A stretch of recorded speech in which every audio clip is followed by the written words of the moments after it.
Il avance à son propre rythme. Armé de son autorité naturelle au volant de sa fidèle BMW. L'inspecteur Derrick, incarné par Horst Tappert, sillonne la ville de Munich. Épaulé par son acolyte Harry Klein, il traque les vices de la capitale bavaroise 24 années durant. Diffusé dans une centaine de pays, vénéré jusqu'en Chine, ce monument de la télévision allemande est devenu un objet culte.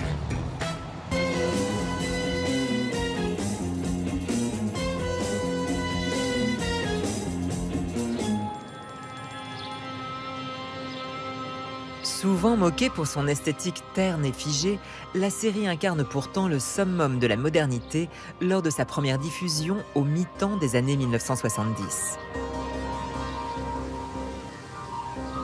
Près de 30 ans après la fin de la Seconde Guerre mondiale, l'inspecteur Derrick tente, le temps de 281 épisodes, de maintenir l'ordre dans la société allemande.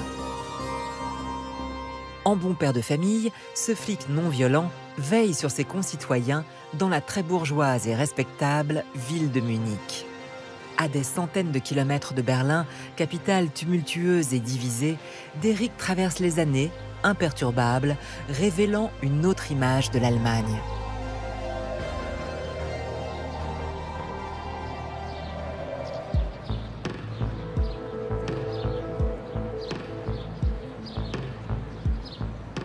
Protégée par d'épaisses forêts, la capitale bavaroise n'a pas échappé au bombardement de la Seconde Guerre mondiale. Mais à l'inverse de la plupart des villes allemandes, Munich s'est reconstruite quasiment à l'identique. Un conservatisme architectural qui en dit long sur la mentalité de la plus catholique des villes allemandes.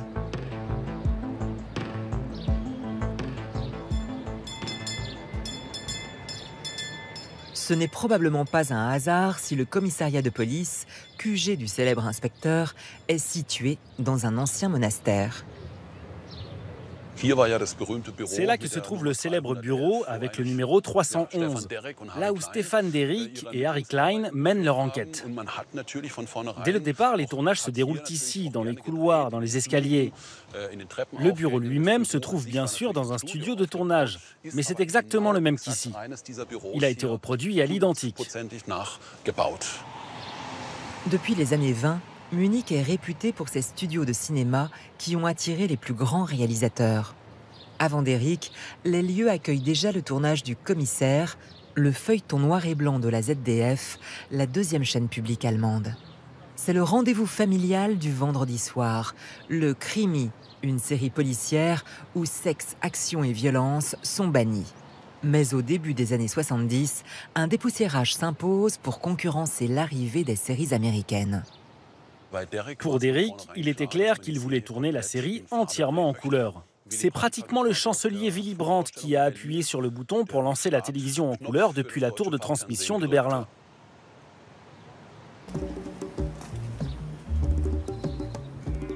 Le premier épisode, Le chemin à travers bois, est diffusé le 20 octobre 1974.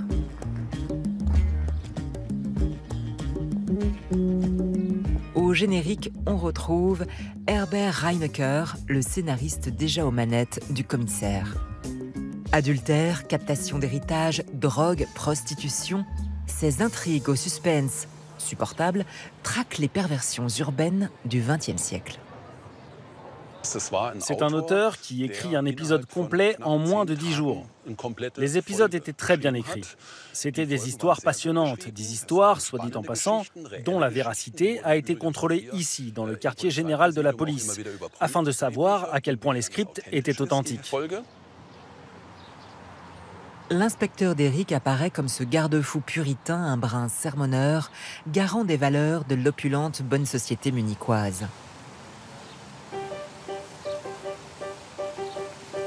L'ancienne capitale du mouvement national-socialiste n'échappe pas à ces fantômes, tout comme la série. En 2013, la presse dévoile l'engagement dans les Waffen-SS de l'acteur principal, Horst Tappert, écornant ainsi l'image de l'inspecteur moralement intouchable. Le scénariste, Herbert Reinecker, a lui aussi adhéré au régime nazi lors de sa jeunesse, dans les années 1930. Une implication controversée qui nourrit sa vision sombre du genre humain, où chaque individu cache un criminel en puissance.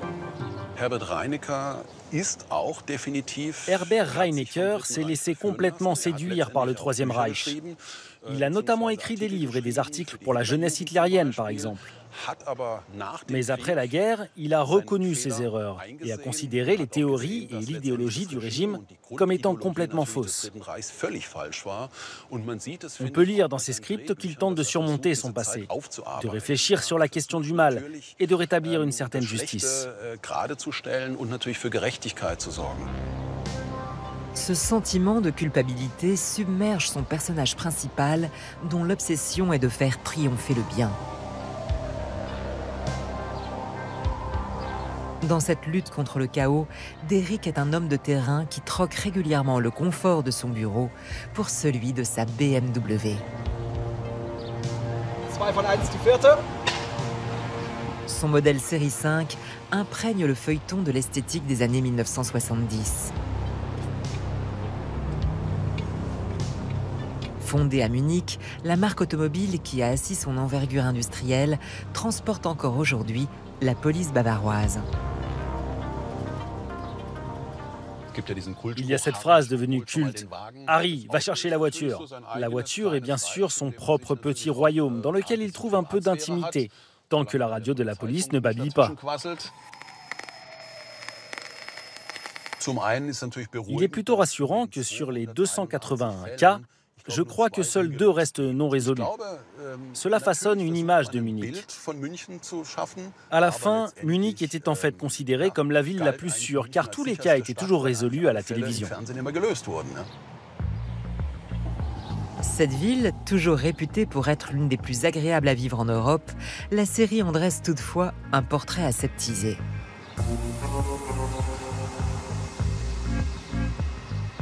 Avec l'âge, son scénariste vit de plus en plus isolé.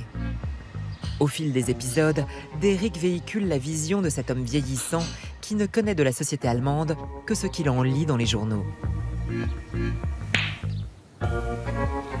La délinquance y est caricaturée, comme ces voyous, souvent patibulaires.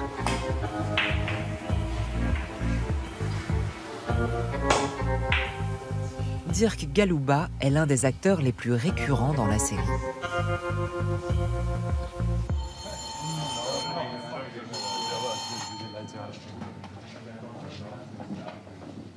Ja? Ja, ist hier. Moment bitte. Hier. Ihr Verein. Ja, Derrick. Ça a aussi été tourné, comme on dit, dans de véritables boui-boui. Des rades fréquentées par des vrais voyous. À l'époque, Munich avait une très mauvaise réputation. Il y avait ces quartiers sales avec des débris, du verre cassé. Certaines zones dans la ville étaient complètement délabrées.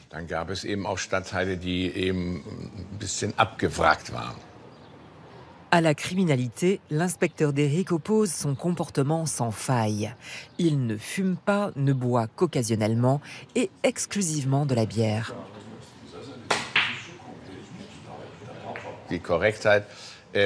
Il était si propre sur lui, parfaitement apprêté, contrairement à un Peter Falk qui se montrait plutôt négligé, avec une allure pas très attirante. Derrick, c'était tout le contraire, toujours droit dans son costume, qui rendait bien à la télévision. Il était ce fonctionnaire allemand dans son intégrité.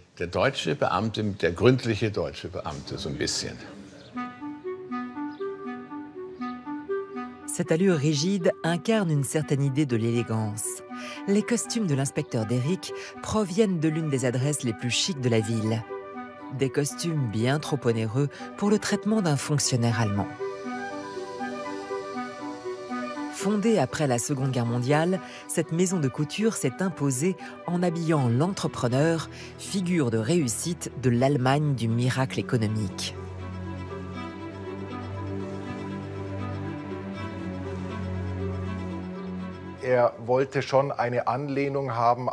Sa référence, c'était les acteurs des années 30, 40 et 50, comme Cary Grant.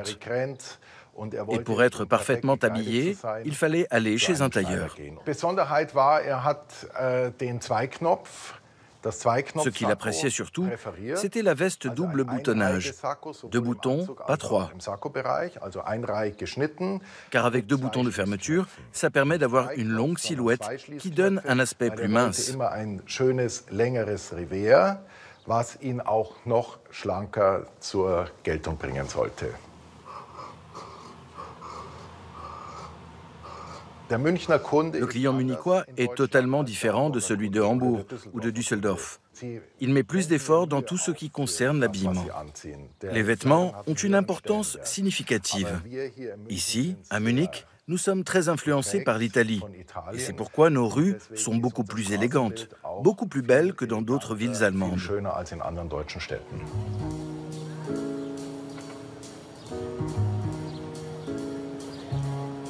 Si l'inspecteur munichois met autant de soin à paraître impeccable, c'est également pour s'imposer dans les milieux aisés où se déroule une grande partie de ses enquêtes. Une volonté du scénariste qui avoue chercher le conflit là où les gens savent réfléchir. Ainsi, Grunewald, banlieue champêtre de Munich, avec ses imposantes villas.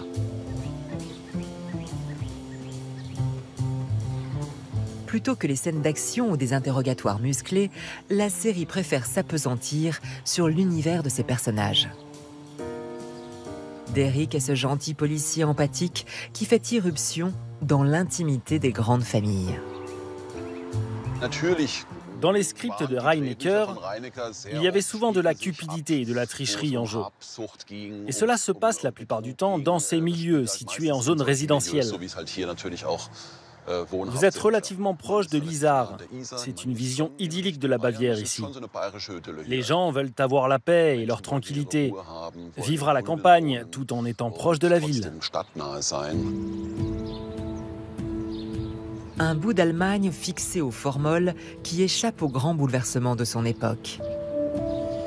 Dans Derrick, nulle mention de la guerre froide, de la chute du mur de Berlin, de la réunification. La série se regarde aujourd'hui comme un vieux film de famille, avec nostalgie. Je pense que Derrick laisse transparaître le changement à Munich, car la série s'est jouée dans les années 70, 80 et 90. La plupart du public a grandi avec Derrick, avec la musique, les voitures, la mode de l'époque. C'est comme une sorte d'archive, d'instantané de Munich. Le Grand Jour clôture en octobre 1998 les aventures de l'inspecteur munichois. Depuis, ces nombreuses rediffusions entretiennent le mythe de ce flic devenu un ambassadeur de la capitale bavaroise.